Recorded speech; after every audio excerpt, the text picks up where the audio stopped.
Your top stories this evening, sponsored by Courts, bringing value home. President Irfan Ali sidesteps BARIMA jobs and resignation questions, points to COI. Guyana records 67 pass rate at CSEC in 2026 and improvements in Cape. Opposition leader questions billions in contracts to newly registered company. Sigma, AQtar Ali threaten legal action. And AP Executive Director warns of environmental threats to indigenous communities from unsafe mining. HGP Nightly News begins now.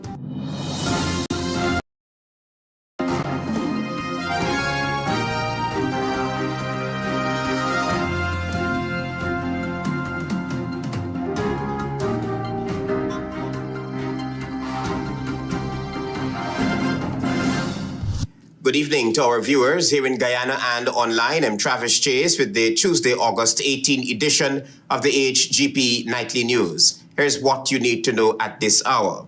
Pressed to say whether the MV Bereimma management team remains on the government's payroll and whether the responsible ministers should resign, President Irfan Ali sidestepped both questions and declared that he would await the Commission of Inquiry's findings before deciding his next move. Here's more from Jevon Vickery. Asked directly whether the MV Bereimma management team remains unemployed and whether the ministers responsible for the maritime sector should resign, President Irfan Ali offered no clear answer, insisting instead that his next move will be guided by the Commission of Inquiry. During a press conference, Ali was pressed on the employment status of officials responsible for the vessel's management and mounting calls for Public Works Ministers Juan Edgil and Deodat Indar to step down. The president did not say whether members of the management team remained employed, were suspended, or had been returned to duty.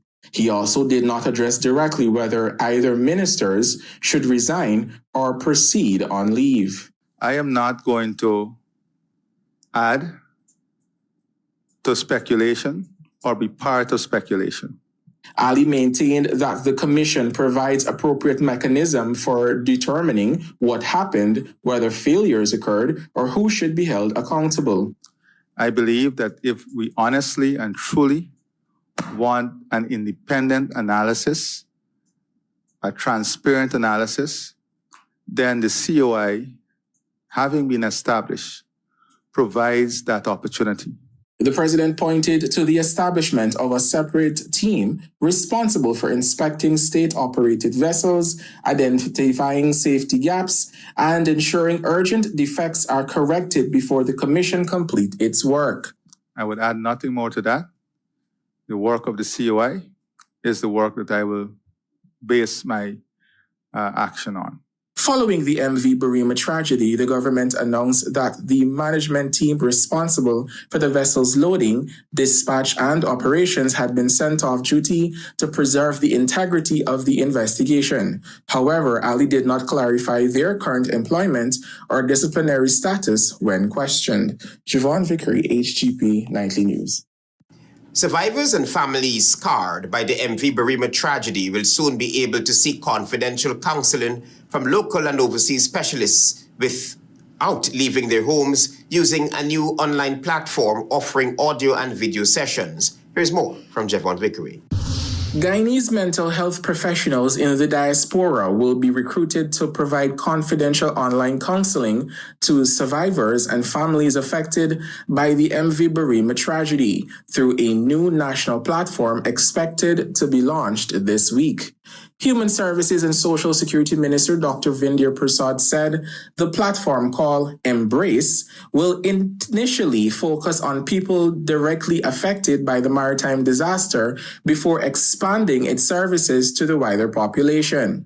The service will operate as the Ministry of Home Affairs and Social Security's national counseling platform, bringing together specialists from Guyana and overseas, including professionals willing to volunteer beyond the ministry's existing counseling network. The first effort of this platform is going to be the Ministry of Human Services and Social Security National Counseling Platform, which will be expanding over time. But the first thing that we are going to do is to offer the service to anyone impacted. Prasad said the platform took longer than initially anticipated because the ministry wanted to ensure that the necessary features were available. She personally tested the system last week and expects the completed service to be released shortly. It's going to be a system where persons can request the time. They will see the list that is available, their specialties, and they can have confidential therapy and counseling from any one of these persons. Prasad said some professionals had already contacted the ministry to volunteer and would be incorporated into the new platform. We are bringing in the diaspora. We are bringing in persons who want to volunteer from Guyana too. And this is outside what the Ministry of Human Services can offer. The service is intended to supplement and not replace the face-to-face counseling and psychosocial assistance already being offered to affected communities. Javon Vickery, HGP Nightly News. Thank you, Javon, for your reporting. The Ministry of Education today announced the results of the Caribbean Advanced Proficiency Examination and the Caribbean Secondary Education Certificate with an increase in the overall pass rate this year. Marvin Cato is tracking this story. During this engagement, Chief Education Officer Saddam Hussein announced that Guyana has seen improvements in its performance at the 2 regional examinations. Of the units, only 7 of them have recorded a decline between 1% and 3%. Guyana secured 100% passes in a number of key subject areas, including agriculture science, animation and gaming, applied mathematics, computer science, digital media, environmental science, entrepreneurship, among others. In this year's CAPE examinations, 666 candidates wrote the exams in 35 different subject areas, and there were 3,777 entries, whereas in 2025, there were 650 candidates who wrote the exams and 3,632 entries, an increase of 3.8%. 18 public and private institutions offers the Caribbean Advanced Proficiency Examination CAPE. Meanwhile, the Caribbean Secondary Education CSEC pass rate for this year stands at 67%, while in 2025 the pass rate was 66%, an increase by 1%. A total of 13,052 students wrote the exams in 2026, an increase of 3% as compared to 12,685 students who wrote the exams in 2025. The total number of entries this year is 87,171 as compared to 80,556 entries in 2025, an increase of 4%. 35 subject areas students who wrote CSEC participated in. There was a 34.5% pass rate for mathematics, an improvement from the 32% recorded in 2025. In light of the persistent decline in mathematics in recent years, the Education Ministry took bold steps with targeted initiatives aimed at transforming math outcomes across Guyana in 2026, and a more aggressive approach is expected in 2027. The ministry launched math camps and a series of online engagements, including the use of the digital school to improve mathematics results. Chief Education Officer CEO Saddam Hussein, who in the past had criticized the lack of progress in math education, expressed confidence in the revamped approach. The statistics for the top performers were announced by the Minister of Education, Sonia Parag, during a ceremony hosted by the ministry at the Pegasus Hotel on Tuesday. So students, by now, your results are available. A number of students performed outstandingly well in this year's CXC and CAPE examinations. The preliminary results show Nitya Narayan obtained 26 grade 1s and 1 grade 2, Anushka Singh secured 25 grade 1s and 1 grade 2, while Shriya Ramnarayan secured 22 grade 1s, 6 grade 2s, and 1 grade 3. A number of other students did exceedingly well with passes of more than 16 grade 1s. 12 students who wrote the CAPE examination had outstanding performances, with the majority of those students coming from Queen's College, who had 10 of the 12 outstanding performers for the CAPE exams this year. David Sugrim copped 11 grade 1s and 7 grade 2s. Tarika Prasad gained 9 grade 1 passes, and Mahesa Budu also recorded 9 grade 1 passes, just to name a few. In what can be categorized as a record-breaking feat, 264 students copped grade 1s in 8 or more subjects this year, signaling a significant increase in this area. 87 of those students are from Queen's College, 20 are from the Bishop's High School, while 13 are from Marian Academy, to round up the top 3 performing schools in this area. Important to note, 78 students of the 264 that would have attained more than 8 grade 1 passes secured 12 or more subjects with grade 1 passes. Marvin Cato reporting for HGP Nightly News. Thank you, Marvin, for your reporting. Stay with us. There is more news ahead.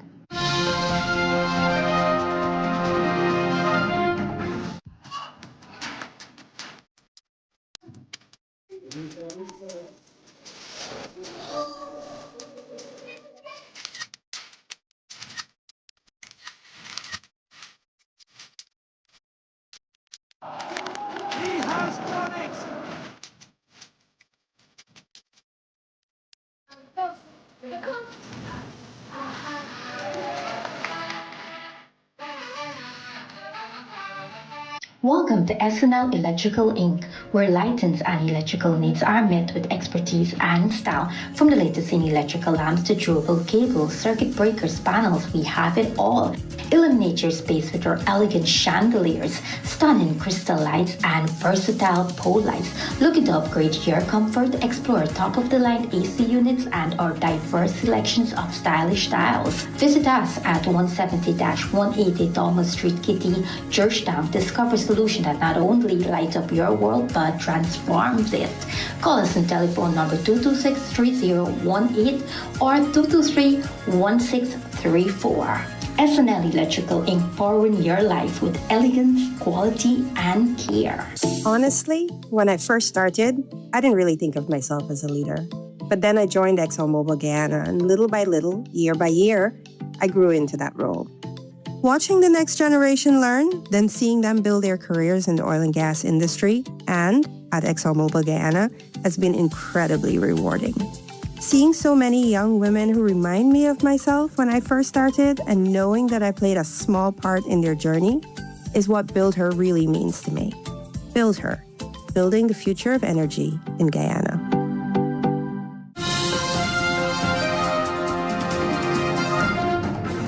Welcome back to the HGP Nightly News. How did a company incorporated in October 2022 reportedly secure almost $4 billion in government contracts within days of its registration? That is among the central questions being raised by opposition leader Azzuddin Mohammed as he levels allegations concerning the award of government contracts to Sigma Engineers Limited. Here is more. Opposition leader Azzuddin Mohammed alleges that Sigma Engineers is a company connected to Mohammed AQtar Ali, the brother of President Irfan Ali.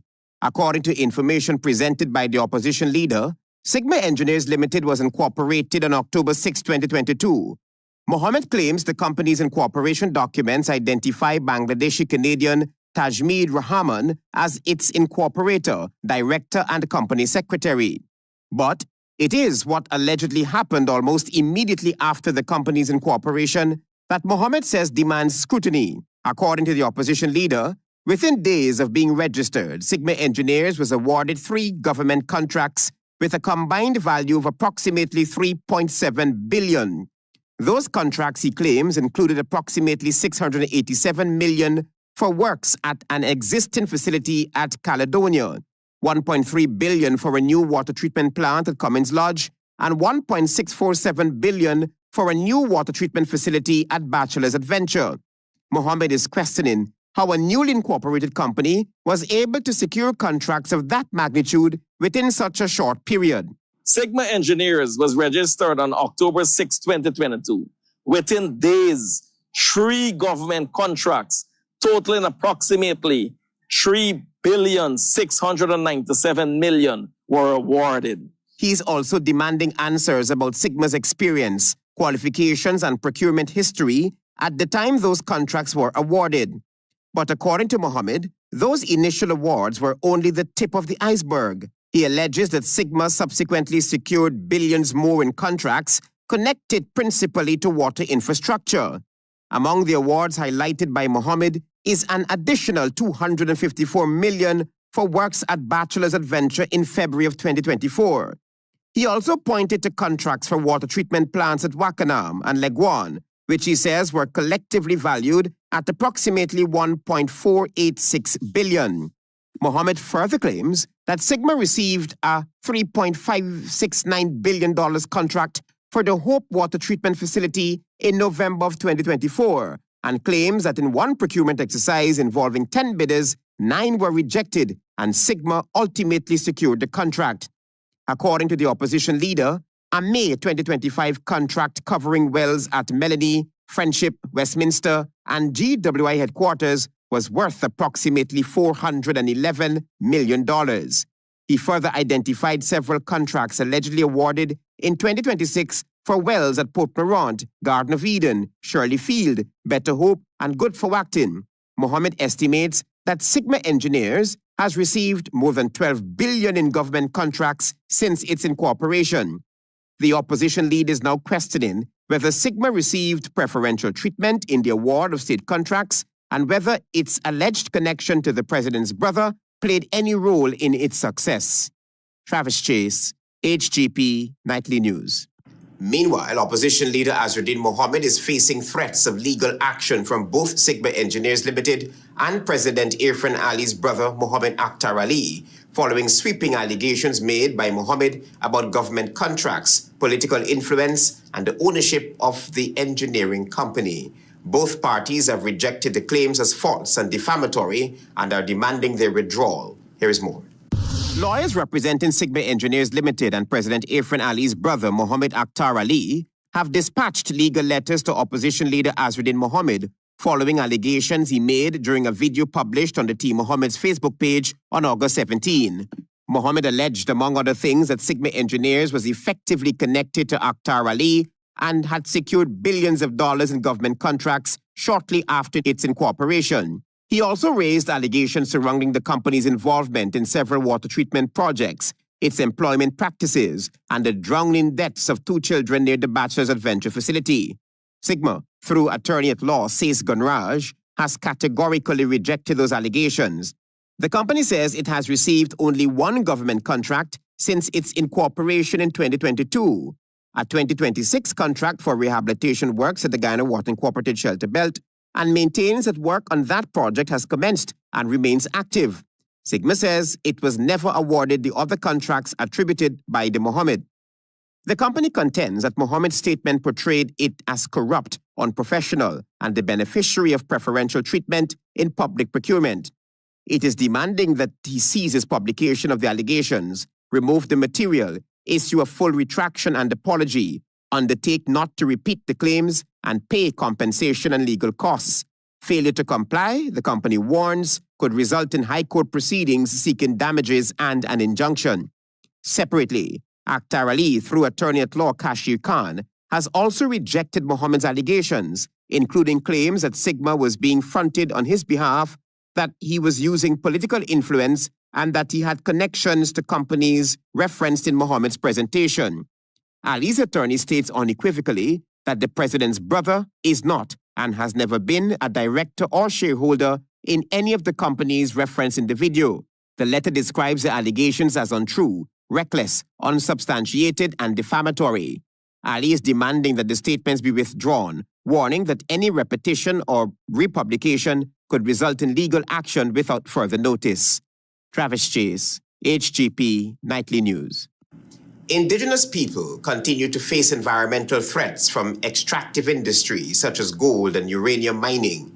This situation has prompted a dire warning from Jean LaRose, Executive Director of the Amerindian People's Association, urging that these issues must not be treated as insignificant. Antonio Day is on this story.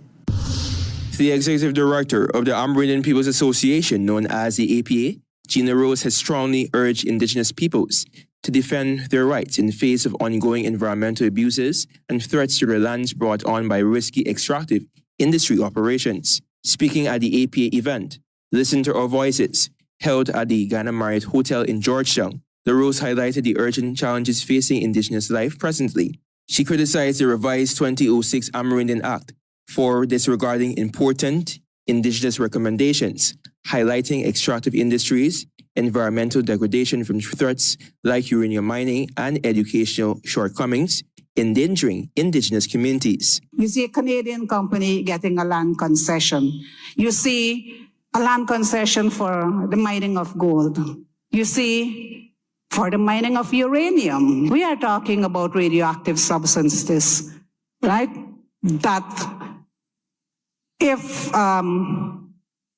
not properly handled, our people can face numerous problems. One of her key concerns is the Act's provision that grants substantial decision-making power to the subject minister rather than the Indigenous communities themselves.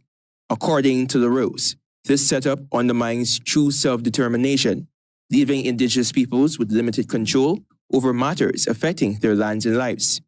She also voiced apprehension about how any future revisions of the Act might be managed within Parliament, fearing that Indigenous voices may again be marginalized. We have constitutional reform being talked about. How much are our people involved in constitutional reform? That's the decision-making process. LaRose emphasized that Indigenous leaders must clamor for recognition, autonomy, and sustainable stewardship for their ancestral territories in Guyana. Antonio De reporting for the HGP Nightly News. Stay with us. There is more news ahead. Planning a cleanup? We can help. Sevon's Waste Management skip bins can be provided for home renovation projects, yard cleanup, or construction project. It's simple. Step 1, give us a call. Step 2, we put down the bin. Step 3, load it up with all of your junk. Step 4, we take it away. That's simple. Bins are also available in various sizes, so there is no job that is too big or too small. Call Sevon's Waste Management today at 218-1455. Honestly, when I first started, I didn't really think of myself as a leader. But then I joined ExxonMobil Guyana, and little by little, year by year, I grew into that role. Watching the next generation learn, then seeing them build their careers in the oil and gas industry and at ExxonMobil Guyana has been incredibly rewarding. Seeing so many young women who remind me of myself when I first started and knowing that I played a small part in their journey is what Build Her really means to me. Build Her, building the future of energy in Guyana.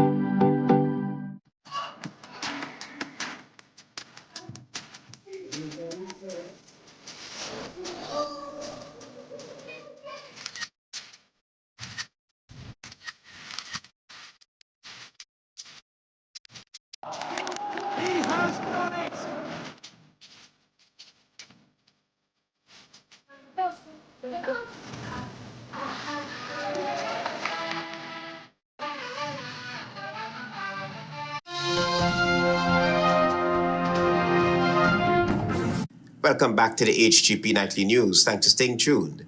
As temperatures continue to soar and the government scramble to have additional power generation capacity and maintenance of its electricity infrastructure, the Ministry of Public Utilities and Aviation, in collaboration with the Guyana Power and Light Incorporated, on Monday updated the nation on its generation capacity and the grid improvement works being carried out. Marvin Cato tells you more.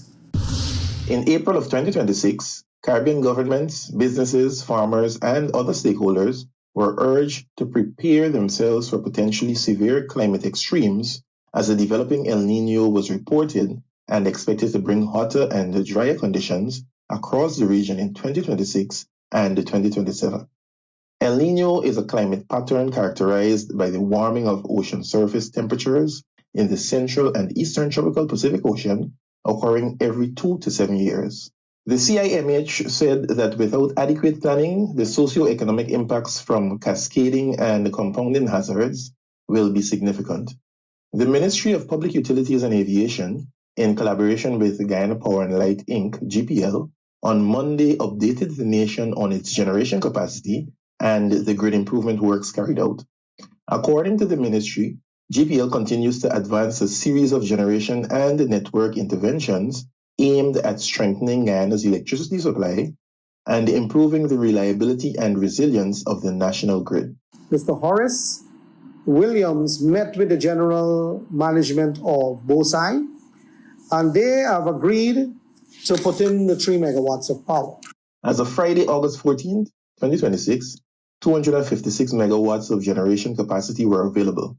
Following the addition of 9.3 megawatts of new generation capacity, the current available capacity has increased to 266.3 megawatts. Current peak demand ranges between approximately 235 megawatts and 240 megawatts, now increasing the capacity reserve to 26.3 megawatts according to officials. In a regional breakdown of what has happened, the ministry reported that in Region 10, Bosai will provide 3 megawatts of additional power. The additional generation capacity, according to the ministry, will assist during peak demand hours between 1 p.m. and 3 p.m. and 7 p.m. and 9 p.m. During this period between August, September, October into November, when it's going to be hot and we don't have the power, at least in the interim, that they operate from 10 p.m. to 11 a.m. the next day. Region 4 is receiving 70 megawatts from the power ship, which is helping to stabilize the grid, while an additional 5 megawatts is expected to be added by August 30th. In Region 2, the procurement process for an additional 8 megawatt of generation capacity is currently in its final stage. Another 2 megawatts will also be added at Regina through support from the mining company GMI.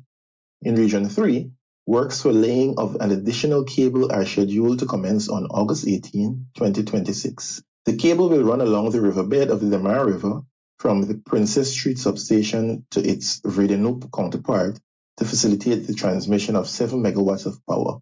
Meanwhile, works will also commence on the planting of poles for GPL's F5 feeder, which distributes power from the Garden of Eden substation to the Mary and the communities along the Linden-Sussex Highway. In Region 6, a 2.2 megawatt engine has been installed to maintain voltage stability, thereby increasing generation capacity in Berbice. With the Barbados-based Caribbean Institute of Meteorology and Hydrology, CIMH, sounding the alarm on the possible El Nino weather effects since April 2026, pundits are now seeking answers as to why the government seems to be ill-prepared for an event that was flagged by the experts and would have given government adequate time to prevent what citizens are experiencing currently across Guyana.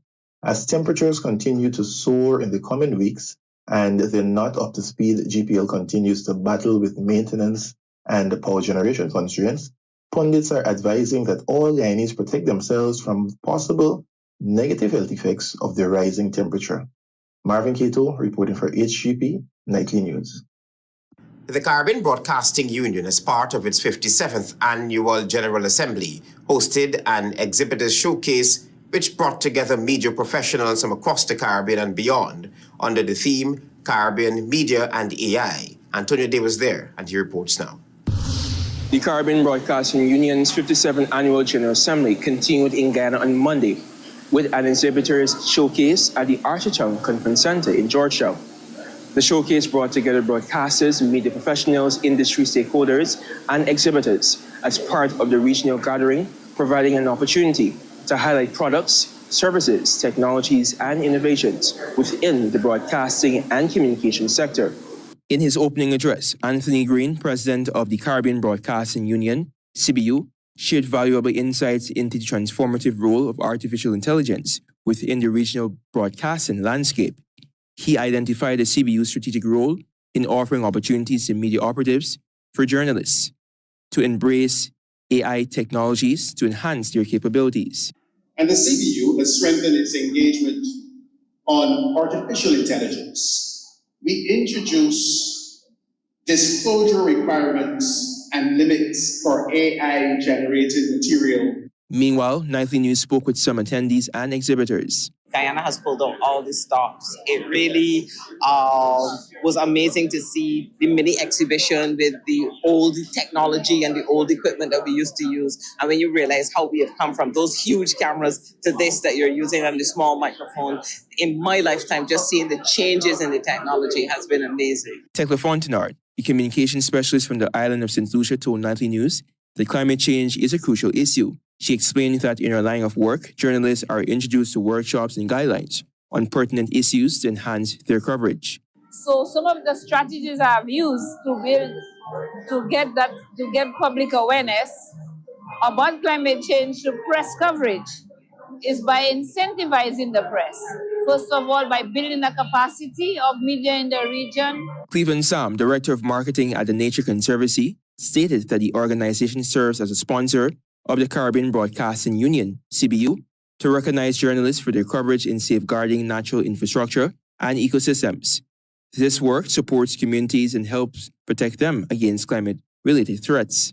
One of the awards is for excellence in reporting on coral reefs, and the other is for excellence in reporting on seagrass beds and mangroves. Furthermore, the roles of the Guyana National Broadcasting Agency, GNBA, was shared by the organization's administrative manager and board secretary, Duala De Silva. We are the watchdogs. We regulate content, broadcast content across the airwaves in Guyana, across radio and television, and we ensure that whatever is broadcast is in keeping with the Broadcasting Act and the broadcasting guidelines. The exhibitor showcase concluded another key activity of the Caribbean Broadcaster Union's 57th Annual General Assembly in Guyana. The event brought a platform for exhibitors and media professionals to connect, exchange ideas, and showcase development shaping the broadcasting industry as the CBU continues its annual program of collaboration and engagement among broadcasters in the region. I'm Antonio D reporting for the HGP Nightly News at the Artichon Conference Center. Stay tuned for regional news. Fruitopia, Fruitopia, it's a drink that's hype. Citrus punch, fruit punch tastes nice. Guava, pineapple, that give me a vibe. We no want nothing less compared to the rest. Fruitopia the best. Quenching the thirst when it comes to the test. Perfect thing for my lunch. Flavors like a punch. Fruitopia, Fruitopia, it's a drink that's hype. Citrus punch, fruit punch tastes nice. Fruitopia, the drink that rocks your lunchtime. Across Guyana, oil and gas companies are supporting stronger educational opportunities, from hands-on STEM programs and smart classrooms to teacher development, university education, and practical training. These investments are helping young Guyanese develop technical, digital, and problem-solving skills while creating clearer pathways to further education and employment. By investing in learning today, Guyana is building the expertise and innovation needed for tomorrow. Honestly, when I first started, I didn't really think of myself as a leader. But then I joined ExxonMobil Guyana, and little by little, year by year, I grew into that role. Watching the next generation learn, then seeing them build their careers in the oil and gas industry and at ExxonMobil Guyana has been incredibly rewarding. Seeing so many young women who remind me of myself when I first started and knowing that I played a small part in their journey is what Build Her really means to me. Build Her, building the future of energy in Guyana.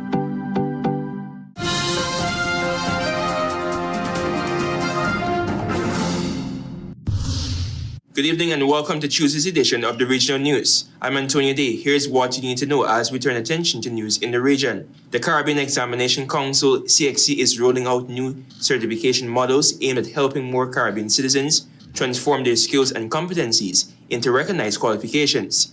CSEC Registrar Dr. Wayne Wesley said the Council has introduced two new models, hybrid innovation and proxy innovation, as part of efforts to provide more flexible pathways to certification while responding to specific development priorities of Caribbean countries. Wesley explained that the hybrid innovation model involves combination of CSEC qualifications and products with programs developed at the national level in the Caribbean countries or member states.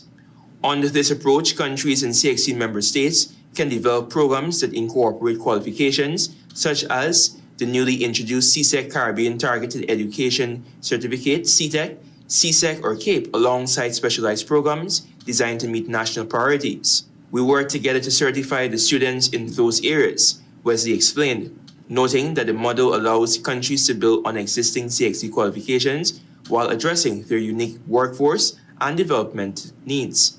The second model, Proxy Innovation, allows member states to design their own programs, while CSEC providing quality assurance and regional recognition.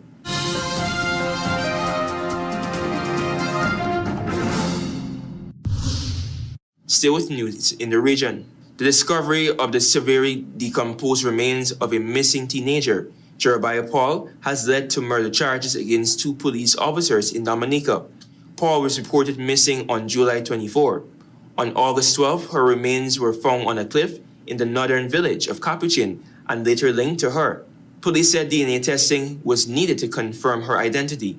Police officer Joshua Hamlet appeared in court on Monday. He was formally charged with Paul's murder, becoming the second member of the Dominica Police Force to face such a charge in his case. Hamlet did not have to enter a plea because murder is an indictable offense. After his court appearance, he was sent to the state prison and is scheduled to return to court on October 2nd, 2026 for a preliminary inquiry. The latest charge comes after the arrest of 23-year-old former police officer Jean-Luc Langlis, who was charged with homicide in Paul's death. Langlis was dismissed from the police force and sent to the state prison. He did not have a lawyer and will remain in prison until October 2nd, 2026.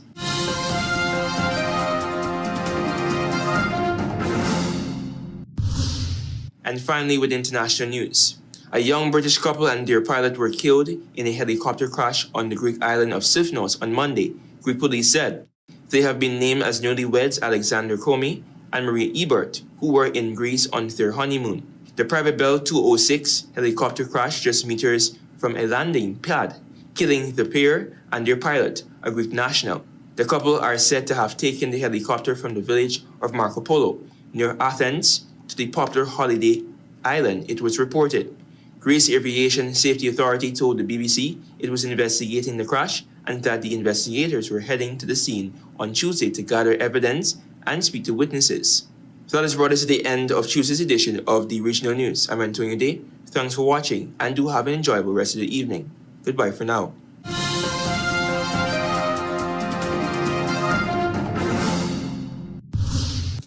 Let's join Delvin Delbert now for HGP's Sports Pulse.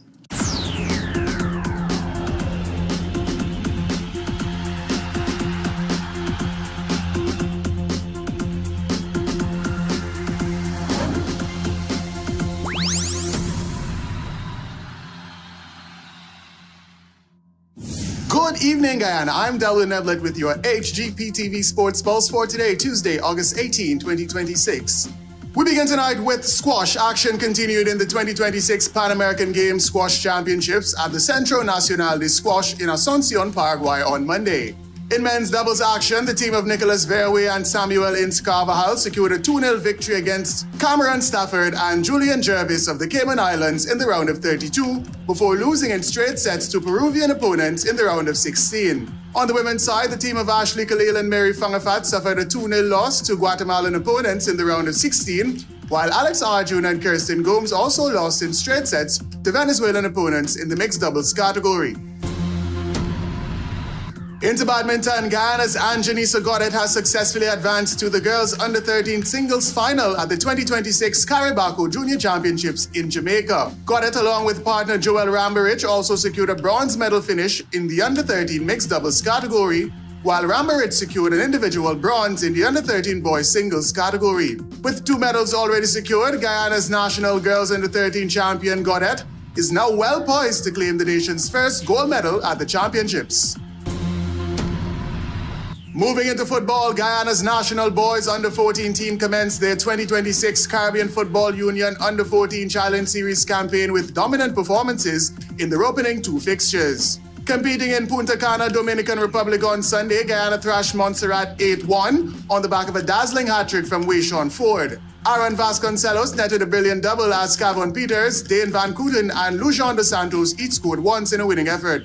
Competing against Anguilla on Monday, Team Guyana secured a comfortable 4-1 victory as Aaron Vasconcelos scored twice, while Dane Van Kooten and Ashley McIntyre each scored once in a winning effort. Despite not scoring, Dante Kaulasar was recognized for his outstanding performances in both fixtures. Moving into cricket, action continued in the 2026 Bihari Under-19 Schools T20 tournament with 2 fixtures at the Queen's College Ground in Georgetown on Sunday. In the eliminator featuring Annandale Secondary and Covent Garden Secondary, Annandale secured a well-earned 46-run victory as player of the match Ruel Dindial was destructive with the ball, taking 4 for 15 in a winning effort. In qualifier 1 between the Berbice Educational Institute and Ebram Zul Secondary, BEI secured a comfortable 6-wicket victory as player of the match Brandon Grimman was superb with the ball, taking 5 wickets for 10 runs, as well as scoring 25 runs in a winning effort. Finally, in cricket, national women's under-19 cricketers Aliyah Henry and Denelly Mans are among 22 top young Caribbean female players selected for CWI's 2-week high-performance camp in Antigua.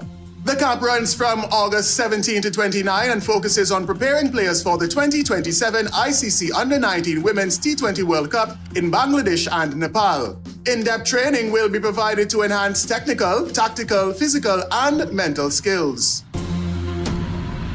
That's it for this edition of the HGP TV Sports Pulse. I am Delwyn Neblett reminding you to stay in the game.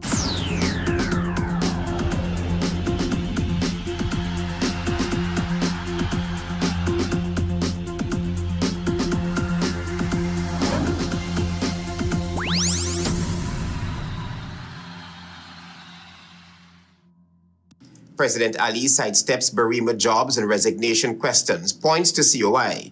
Guyana records 67 pass rate at CSEC in 2026 and improvements in Cape.